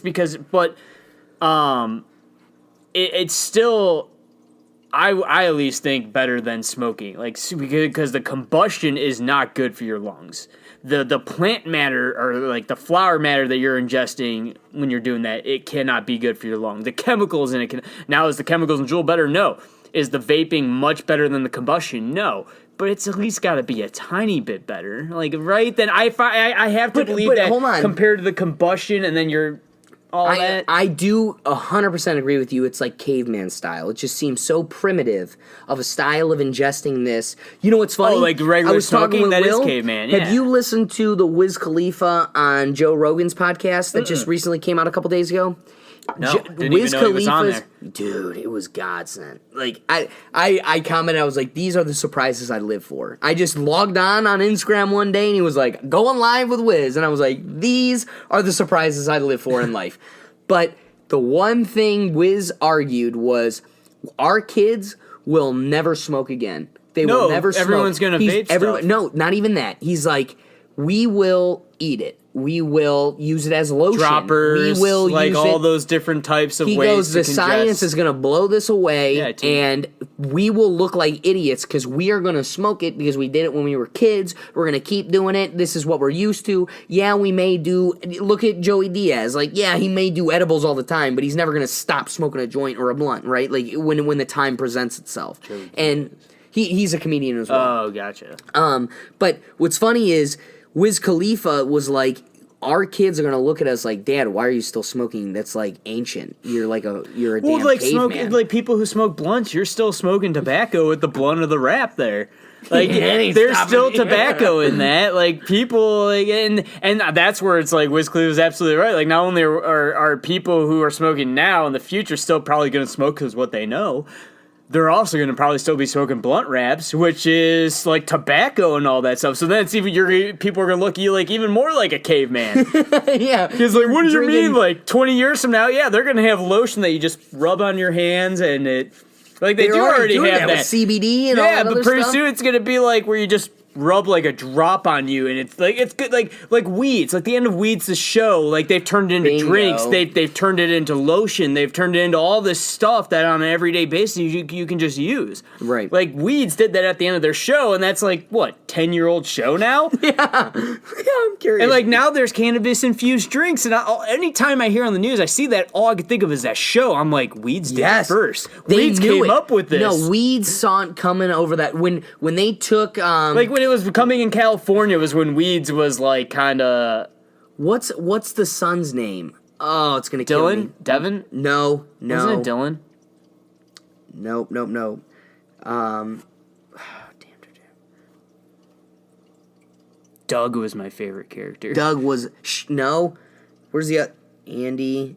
Oh, the younger brother? The older brother, Silas. Silas, yes. Weeds nailed it when Silas was brought into a tobacco company, like a tobacco guy who owned like one of the big corporations. Yes, and they wanted to buy reached them him. out. Yeah. No, he goes to him and he goes, "Listen, I'm going to give you from an offshore account $500,000. Start growing for when it happens. This job will cost you $100,000. That means you will have $4,000 of profit. I need you to understand that this will be from an offshore account because if you get caught, we are not tied to you at all. Yes, because You are they not were getting our getting lawyers. ready for. You are yes. not associated with us at all. You are taking 100% of the legal risk. Why? Because you will get a $400,000 payout as profit. We want you to grow weed, so as soon as it's legal in your state, we will hit the ground running. Yep, and they were doing that in all different states. And that has been going on. We were just talking about how Camel was doing that. Yeah, it's like Camel just teamed up. I think it was Camel. It was a Camel and Marlboro, one of those two, teamed up with like one of the biggest marijuana companies in Canada, where it's all legal now, and they're gonna make like a weed cigarette that can be sold in the pack. And it's like that worries the crap out of me. Well, it's funny. Like you made the comment when we were talking about it. How these weed industries were the ones with the lobbyists, or they're the ones who originally made it illegal back in the day, and now they're the ones who have all the money to jump in and profit off of them. To take over. Like they didn't want it. Now they realize they can't fight it, and so they're like, "Well, we got more money than them now. We should jump in now at the ground floor." And that worries me about the future of what they might put into some of that crap. But still, like Weeds called it. Weeds called it like 10 years ago that these cigarette companies would be jumping in, that these beverage companies would be jumping in. Because in Canada, where it's fully legal now, they're working on cannabis-infused drinks. Right. Back to Wiz Khalifa's point, where it's like, that's what started this all.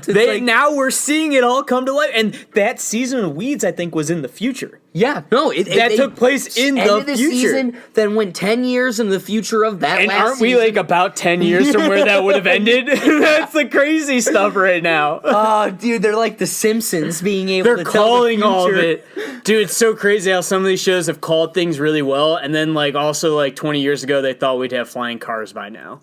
So it's like, hey, you got some things really wrong, but you got some other things like really right. But that was one thing that Wiz was making a joke of it. Well, Joe was like, hey, that means that there's going to be a huge increase in government intervention because if you've got people flying the cars. Well, now LAX airport, this came out like earlier, they're going to stop searching your bag for marijuana. No.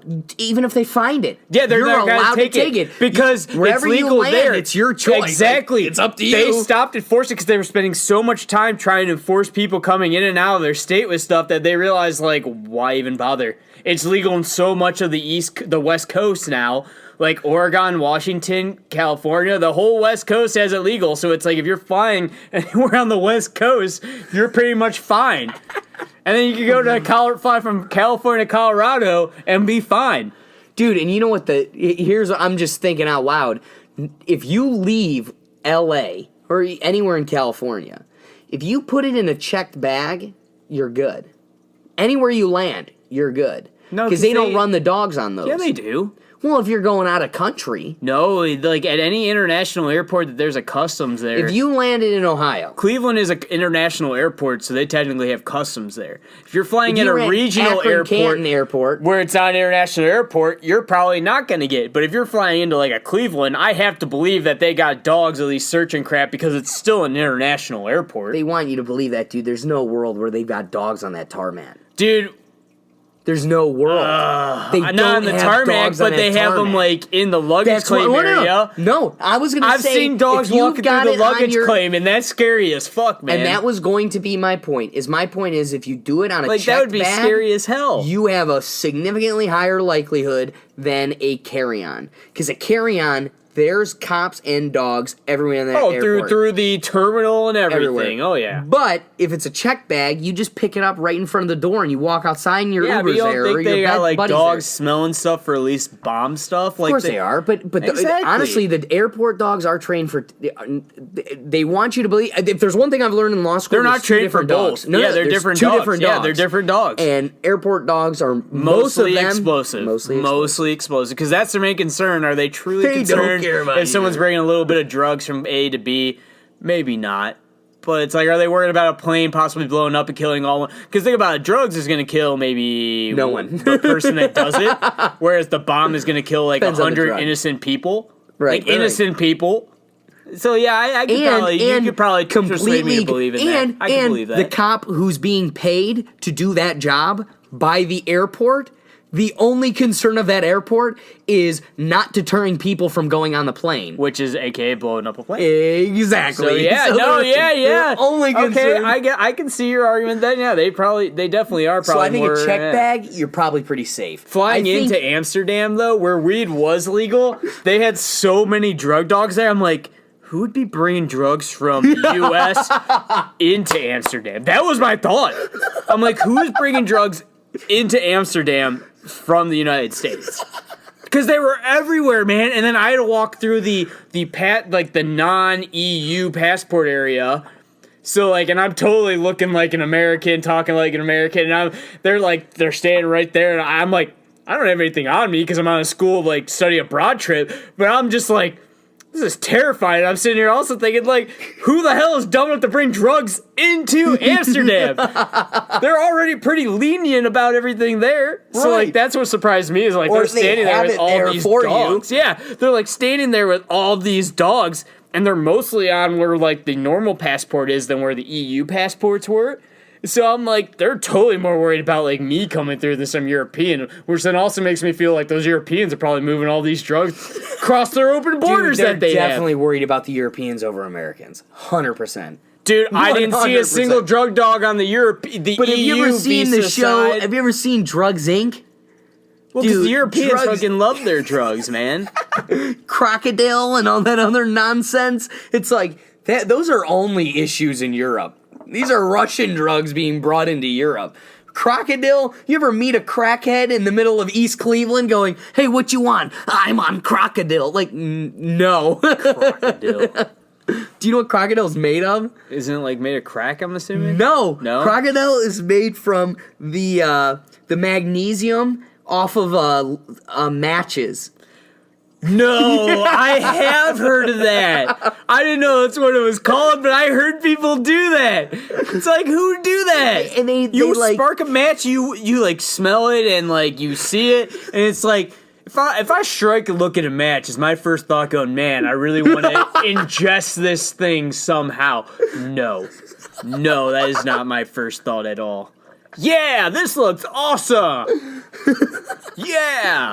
they like I don't know the No, process. they like. I think they scrape scratch it all Yeah, they into like a powder, scratch it. Yeah, and then they like light it like on a spoon, and they mix it with something else, and also, then they do it like inject they do it like heroin. They do it just like heroin. You Oh, that's crazy shit. inject it. Yeah, that's European shit. They're worried about the Europeans, bro, not us. They know. But that shit's them making it themselves then at home. Like then they're No, not that's worried about Russian the shit airport. coming in.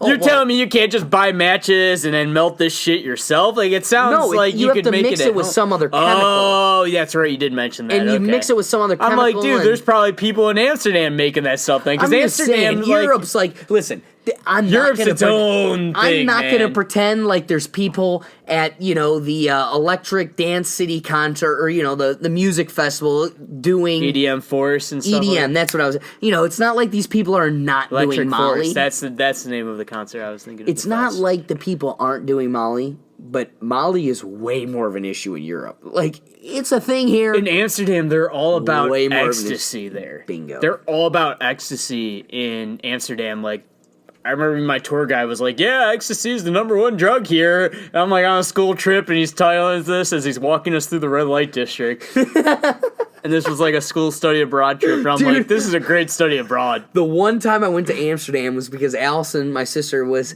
in, the Junior Olympics for soccer, and we're in Amsterdam, and we're on this boat tour through the canals, Yes. and we come by the red light district, and I don't know what it is, but my dad, I'm old enough to understand what's going on of my dad talking to my mom over us as kids, and my dad's like, it's a red light district. Like, he's getting my mom's attention, like, hey, check it out, man. This is what we're coming up on. And I'm like, Dad, what is that? And before, like, he could even start explaining, there's, like, big old ladies. And, it's the middle of the day. No, so they're it's on like, the window, and it's not their they're A like, team either. "Oh, During the day, it's not their A team either. Like, that's what I found when we did our walking tour and we did a boat tour through the red light district.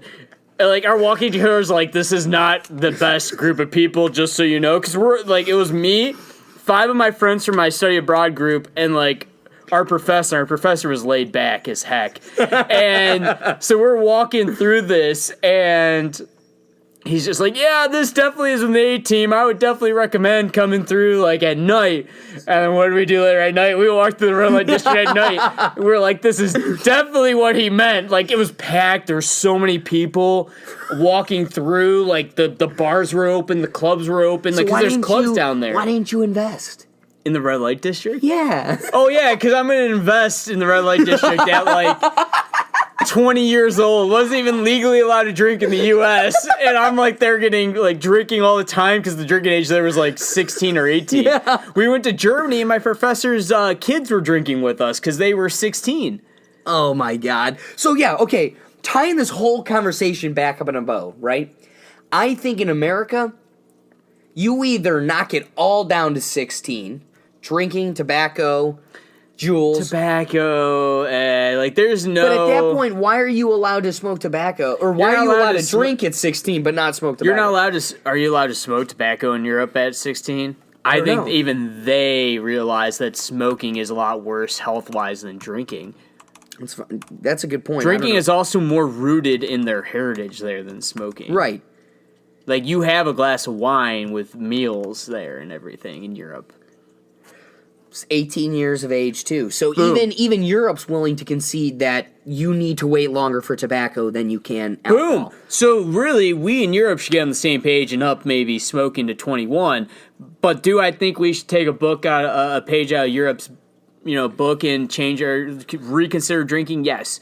Because, there's no law saying that it has to be 21 in the United States. What it is there's a law in the Federal Highway Transportation Act that if a state decides to lower their age from 21, then they will lose federal highway funding.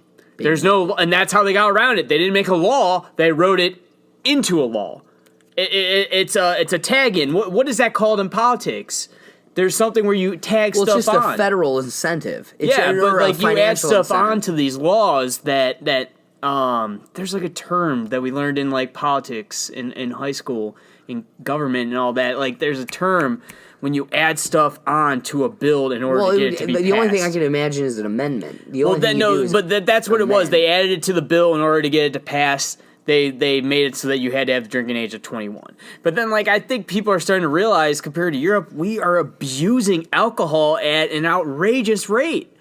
Like, we talked about in college, as freshmen, we know now, being well over 21 now, we honestly, I don't think drink as much as we did as freshmen and sophomores in college. I don't think we could, bro. Oh, I don't think I could anymore, no. But, that's not why I don't drink as much as I do. It's because now it's I can go and get a beer, get a drink whenever I want, and it's normalized. It's legal now. It's normalized, exactly. It's not something that we have to get all excited about. Whereas, in college, we would get a bottle, be going, hey, I met this guy who bought me something, ooh, I know let's someone. Finish it tonight. Yeah, let's drink all this tonight before going out, so that we get outrageously drunk now, and then we don't have to buy anything when we're at the bar because we won't have a way. Right. And then it's that's how people get too drunk. That's how people make stupid decisions. That's how people die. So I was just about to say, one of the things that have impacted my life, and I know has impacted your life and one of our best friends, Kemp, one of the biggest life events in our existence has been the loss of a girl that we met our freshman year of college. And she was in our dorm. She was a really close friend of mine. And as a result, she became really close with Kemp and Doug. And she had alcohol poisoning her freshman year. Literally, a police officer found her face down, ass up, like the LMFAO song, on the side of the road, and they picked her up. She got cited by the school, everything else. Then she joined a sorority who 2 years later got kicked off of campus because they were too drunk. They were in an absolute shit show. And our sophomore year, I felt so lucky. I was so excited because she ended up being in our dorm again. And I remember seeing her. It was so great. It was fun. We also weren't cool enough for fraternity. She was way above us. She became way too cool. And as a result, with her cool sorority, being in this huge alcoholic sorority, she drank too much and passed away our sophomore year, and that was extremely heavy for us. I mean, that was such a life and event, and I think that'll stay with me forever. Yeah. And when you think back to things like that, I feel like those types of personalities, that mentality, that perspective of binge drinking is heavily deterred and curbed by... If we were doing it at 16, I mean, dude, think about it. I mean, we look back at it now. We used to have these things called campouts, where I live in the middle of the woods. We go way back in the woods. This literally didn't even start until the summer going into college. We took in pride as our friend group that we didn't drink in high school. But I also think if we did, a lot of those, look at a lot of the other kids who were like, I'm going to the drinking party because we're popular. It's like, I mean... I don't know, dude, though, because you look at a lot of them now, and they're still heavy alcoholics. They still drink way more than They got more into just that, too. Some of them. Some people, from that crowd that were drinking, at 13 in high school and all that, smoking in high school, they got into much more than drinking and smoking. That's true, too, man. So I guess I want to push back on our point and say... Look at the people who were drinking. It was illegal, which made it because they were cool. overdoing it and everything, and that's where I think we shouldn't we need a balance because it's if it were legal, and like think about those our kids parents. be Think doing- about our parents, man. Like 312 beer, it was like 3% Natty Light level beer, 3% beer could be bought at 18. So you got a feel for alcohol. I don't think our parents felt the same way about alcohol their freshman year of college as we did, because they could still go out and buy beer. They didn't feel like they had to go buy something, whatever it was, and cram Binge, as and much just of it binge down it. their throats as they could because they couldn't get anything out that night. And so, like, even the 312 beer that our parents used to buy at 18, and then when you were 21, you could buy liquor. We at least used to kind of have that system. And that's why I think if anything, 18 you buy beer below a certain percent, maybe below 6%. So like not IPAs, but like light beers and like lagers, you know, ales, not fancy craft beers, you could buy at 18. And because think about how many Natty Lights did it take for us to get drunk in college? That stuff was watered down Pause piss. on Natty Lights. We're gonna continue your point. But my dad, who works for Anheuser-Busch and Miller Lite and Coors Light, the one thing he doing, I will never forget. Oh, Natty was like a mix of failed batches. No, That's when what it you was. go to the Anheuser-Busch factory, all of the drip off and the pour off and all the leftover beer gets funneled in to Natty Light. That goes in, and water. But how because much that's Natty still Light too did we high- drink in college, Gary? Yeah, like that didn't stop us. Well, dude, that stopped freshman year, and then it was like No. I was I still pretentious. drank Natty. You're telling me at your fraternity parties where you paid your slush fund No. and it was all Natty, you didn't drink Dude, the Natty? you could ask anybody. My thing was I was not would going to buy- spend more money than I had always already did. spent. I would buy a case of Coors for me. And then, whoever my date was for the night, like, it'd be like, no, we're not. It was always, but we went to Miami, dude. I was pretentious. I was like, See, I was like, I already just spent $200 this semester for my slush fund. I'm going to drink what I paid for. That was how I looked. So I would drink the Jungle Juice, which would be filled with Everclear. And then I would drink, like, the crap Natty that we'd buy for super cheap. I always looked at the Natty was for the peasants, the guests. That was for the people. The Jungle Juice And was for I the had- girls and the brothers, is how I looked at it. That's like what I always drank instead of the Natty, because like I still put towards that slush fund. But still, to your point, I feel like the binging aspect would be curbed. And that's if it where was I at a think the younger biggest age. issue is in America, is But- the binging that we But do. look at the reason why it's 21. It's 21 because You're not developed your yet. brain is not developed. And that's yet. why, it's a double-edged thing, because they're not it is a waiting to double-edged get sword. until 21, so they are abusing it when they're underage. And then once we turn 21, we both experienced it. When we turned 21, it was like a It's switch. boring. It Yeah. was like, we can get this at any time. It's not like we have to binge. I can enjoy my drink now. I how can about go this, Doug? shopping and find what I want to The drink. saddest part is your brain still isn't done developed until you're 25. So it's like Yeah, but okay. So like, you're never gonna take that out socially away. but It's always gonna I be a wasn't social- gonna binge drink until I had a reason. I didn't binge drink honestly until college. So Yeah. by that point, I was much more developed than if I were one of those high school people binge drinking. Right. But I want to go back to I don't know. Now I'm starting. Like now, I feel like we're both. I don't know what to do. I don't really know what to think anymore because we're both making good arguments on on each side of it. That's And the it's- difficult part is and it- your brain isn't developed. You're really going to hurt children and putting them in the situation. But you got to go to societies where it's been integrated for years and decades. Well, I look at prohibition. It failed. Here's the problem. Because How about this? people You can't- wanted it. You can't look at somebody in Europe.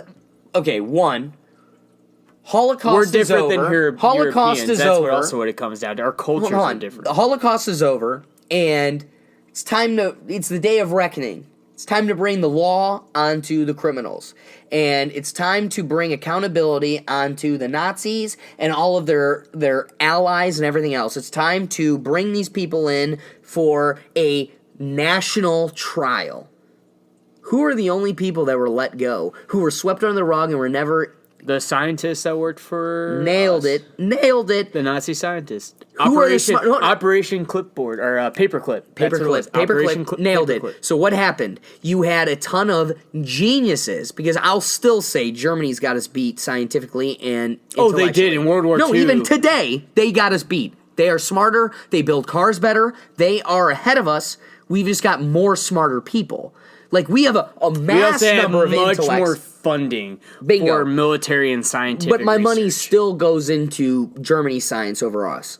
Oh, because we're But investing, being a NATO ally. We invest in their research. The point I'm trying to develop here is that you have people who have been drinking since they're 16.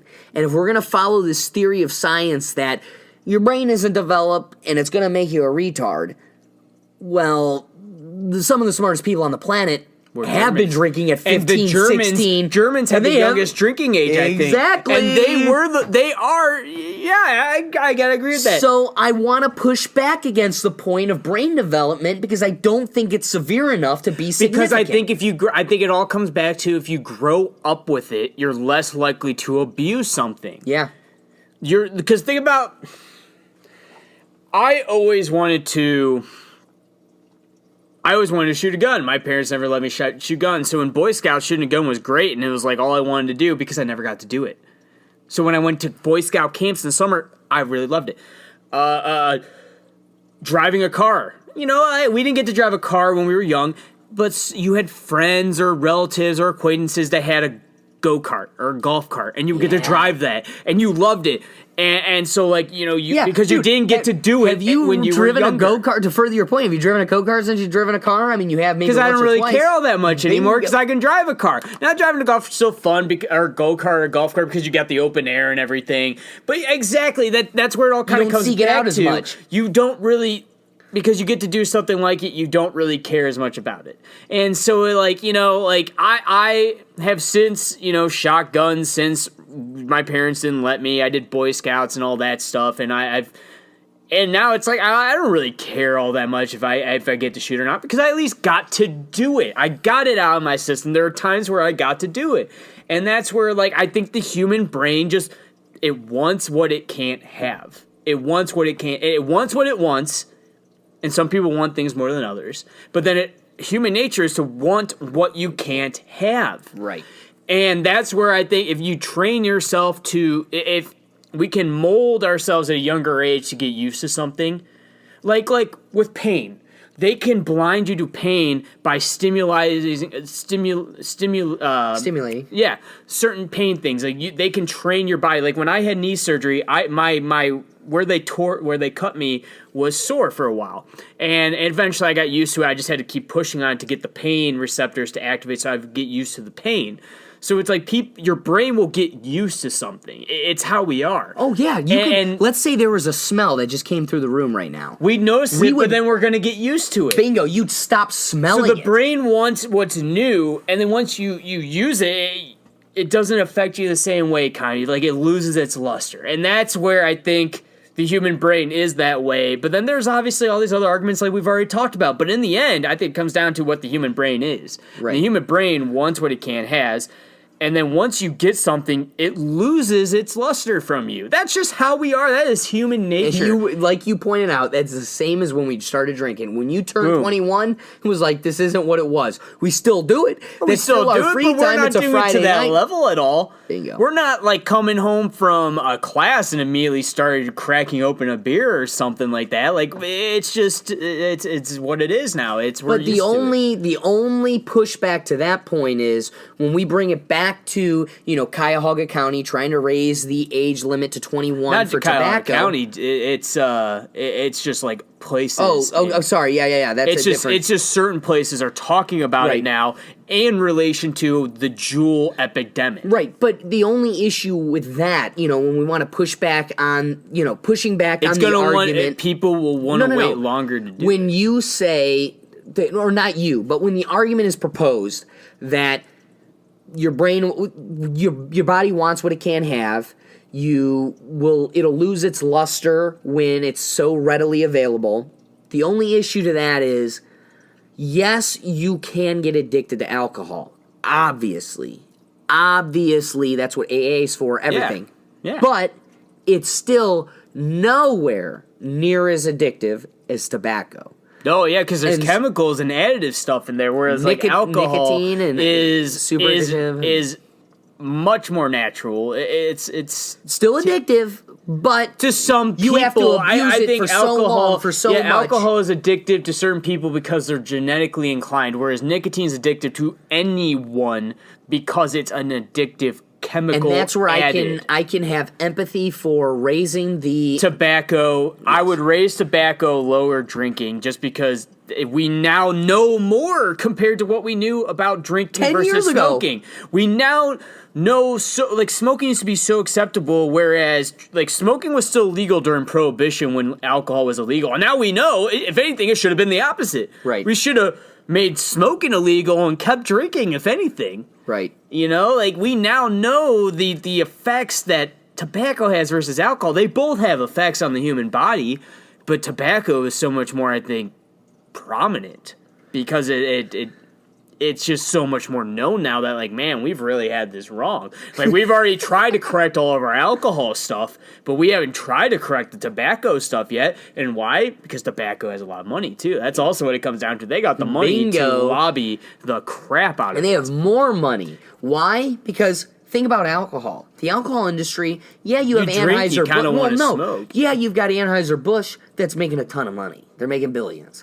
Yeah, you've got Miller Coors. Yeah, they're making a ton of money. That's one company. But there's Miller all Coors these different- is one company. Yeah, you've got Molson. They're making a ton of money. What's another up-and-comer that's making a ton of money? Microbrews. So those are all tiny little They're all companies. splitting the beer market, whereas the tobacco, they are It deep-seated. is Marlboro. It is Camel. They are it is the that. established group. They are the established elite. Nailed and it. it's the same alcohol brand, the same tobacco brand that's been there since. And like, so I don't think there's yeah. anybody that has more lobbying power. I would love to know. tobacco's got more power than any industry in the United They have States. government power. That's the sad part about lobbyists and how our government Well, and system's that's like set what we up. came back to, kind of talking about marijuana earlier. They have the power to kind of, like, they fought marijuana for so long, and now they realize they can't fight it. They need to join it. So now they know they got so much money than these marijuana people. They are trying to get in now and take it over. so that they can control it.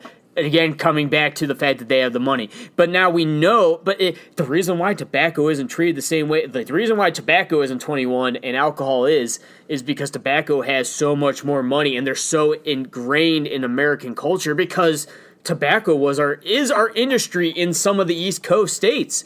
Right. It is their main industry, and that's why they have all this power, and they've had it since the founding of this country because it was our backbone of our country. Wow.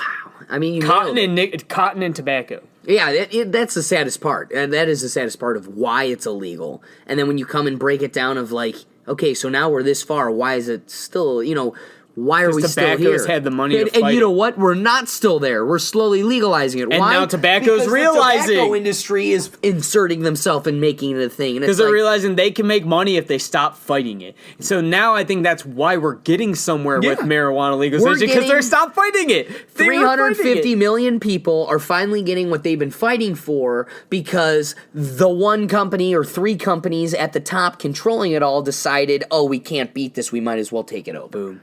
That's the saddest truth of it all. We have a lot more topics. That's why I can't wait to get you back on here. Oh, dude, I can't wait till our next we've one. Been going a long while. We went about the Indians for a while, too, but that was a great conversation. That's why I love it. It was so much fun. Yo, Doug, I cannot wait to have you on again. Everybody else, thank you for joining. I cannot wait to have Doug, and I'm sure you can't wait either. Thanks again. Thanks to you, Doug. Thank you. And I can't wait to catch you guys again. We'll be getting this again soon. So enjoy your day, and thank you. Thank you. Bye.